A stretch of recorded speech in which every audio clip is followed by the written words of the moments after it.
Halo adik-adik Mbak yang UTBK, gimana kabarnya? Tetap semangat ya. Ingat UTBK tinggal beberapa hari lagi. Nah, sekarang Mbak mau membahas tentang beberapa kurva tambahan yang ada di ekonomi yang belum sempat kita pelajari. Hanya beberapa kurva saja yang Mbak ini kan, karena ini masih part 1, nanti ada masuk ke part 2-nya. Yang pertama ada kurva Phillips. Kemarin keluar kan di tryout-nya. Nah, kurva Phillips ini adalah kurva yang menghubungkan antara inflasi dan pengangguran, ya. Dimana hubungan inflasi dan pengangguran ini adalah negatif. Misal, kalau inflasi tinggi, cara menurunkan inflasi tinggi adalah dengan mengurangi unemployment, mengurangi pengangguran. Kalau kita mau mengurangi pengangguran, kita harus menaikkan inflasi. Itu udah terbukti di kurva Phillips. Nah, asumsinya di kurva Phillips ini tenaga kerja merupakan satu-satunya input yang dapat meningkatkan output. Jadi hanya ada tenaga kerja dan inflasi. Output lainnya gimana, Mbak? Output lain dianggap tetap. Oke, paham ya? Kita lanjut ke slide berikutnya. Ada kurva Engel. Nah, kurva Engel ini merupakan turunan dari kurva IC atau indifferent curve. Masih ingat kurva indifferent curve itu apa? Oke, tentang kepuasan konsumen. Oke, kita lihat di sini dulu. Kurva IC-nya bergeser dari IC1, IC2, IC3.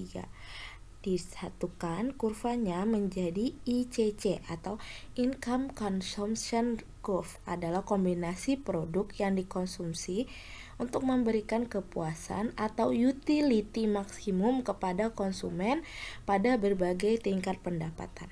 Nah, kurva Engel ini merupakan turunan atau lanjutan dari kurva ICC.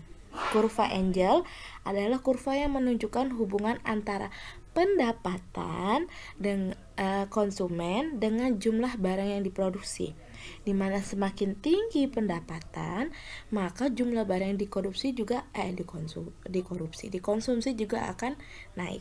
Oke, berarti hubungannya apa kalau kurva Engel ini? Hubungannya adalah positif. Nah, sekarang kita lihat slide ininya ya. Kurva Engel menggambarkan bagaimana pembelian konsumen terhadap barang dan jasa. Nah, jadi kurva Engel pada barang mewah dan barang pokok berbeda bentuknya.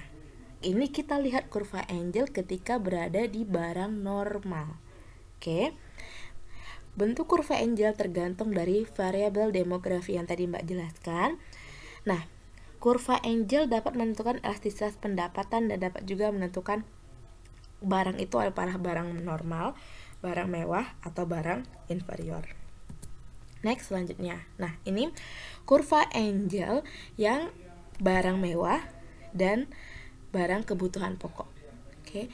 Dari mana terlihat berbedanya, Mbak? Kalau kebutuhan pokok kita selalu membutuhkannya. Lihat, dia akan naiknya cenderung tajam. Tapi kalau kurva Engel yang mengenai barang mewah, tidak semua orang membutuhkan barang mewah. Lihat, kenaikannya lebih landai. Oke, kalau kalian ada soal seperti ini, kurva Engelnya, lihat posisinya. Apakah dia normal seperti tadi lurus, ataukah dia berbelok seperti ini berarti pokok, atau dia melihat ke atas itu berarti barang mewah. Oke, kurva Engel cukup kalian pelajari mengenai yang pengertiannya saja dan bentuk kurvanya yang kebutuhan pokok dan kebutuhan mewah. Lanjut lagi, kita barang PCC. Kurva PCC. Kurva PCC, kurva kemungkinan produksi yang menggambarkan berbagai kemungkinan kombinasi maksimum output yang dapat dihasilkan. Ambil aja suatu negara itu membutuhkan jenis barang, ada barang X dan barang Y. Nah, kalau dia berproduksi di titik A, dia dengan asumsi dia punya uang 1.000, ya. Modalnya 1.000. Jadi dia harus ada barang X 700, barang Y-nya 300. Kalau dia mau barang X 900, berarti dia harus barang Y-nya 100. Pokoknya totalnya harus 1000. Mbak, kalau di sini barang Y-nya 200, kalau di sini 800, boleh? Boleh. Yang penting totalnya 1000.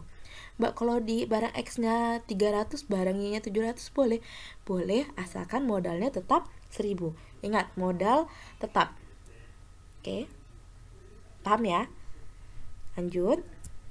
Nah, distribusi pendapatan nasional. Nah, ini di bab pendapatan nasional di kelas 11 kalian mempelajari tentang bagaimana pemerintah mendistribusikan pendapatan nasional. Di mana pendapatan nasional itu ada yang tidak terdistribusi secara merata di berbagai daerah.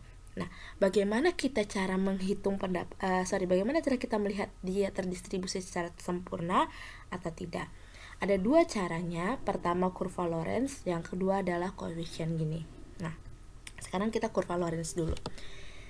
Kurva Lorenz adalah indikator sederhana untuk menggambarkan kondisi distribusi pendapatan yang ada di suatu negara atau suatu daerah. Kurva ini menggambarkan kumulatif pendapatan yang diterima oleh kumulatif populasi tertentu. Berarti X dan Y-nya adalah penduduk sama pendapatan. Bagaimana melihat dia semakin senjang, Mbak? Dilihat dari ininya, garis bawahnya. Semakin dia mendekati titik 0 aksen, berarti dia semakin senjang. Oke. Semakin dia kecil, semakin dia naik ke atas ini, berarti dia semakin tidak senjang atau berkurang kesenjangannya, atau nama lainnya semakin merata. Kalau dia naik ke atas lebih merata, kalau dia lebih ke bawah berarti dia senjang. Mbak, ada nggak dia naik ke atas ini? Jawabannya nggak ada. Oke, yang ada hanya sampai di sini saja. Berarti tetap masih ada kesenjangan di negara-negara manapun, maupun itu di negara maju sekalipun. Oke, lanjut. Nah, yang kedua, dengan cara koefisien Gini atau indeks Gini, yang merupakan indikator yang menunjukkan tingkat ketimpangan pendapatan secara menyeluruh. Cara hitungnya gampang. Bagaimana dia dikatakan senjang atau tidak? Nilai Gini itu selalu berkisar antara 0 sampai 1. Semakin dia mendekati 1, berarti dia semakin tidak seimbang atau semakin senjang. Kalau dia semakin mendekati 0, berarti dia semakin seimbang. Misal 0,3, berarti dia masih seimbang. Tapi kalau dia udah 0,6 ke atas, berarti dia udah tidak seimbang. Oke. Nah, ini nanti kalau rumus kalian perlu baca saja, karena jarang ada yang keluar di soal rumus, apalagi mencari rumus Gini rasio. Lanjut, tentang demand dan supply. Nah, adik-adik Mbak masih ingat kan tentang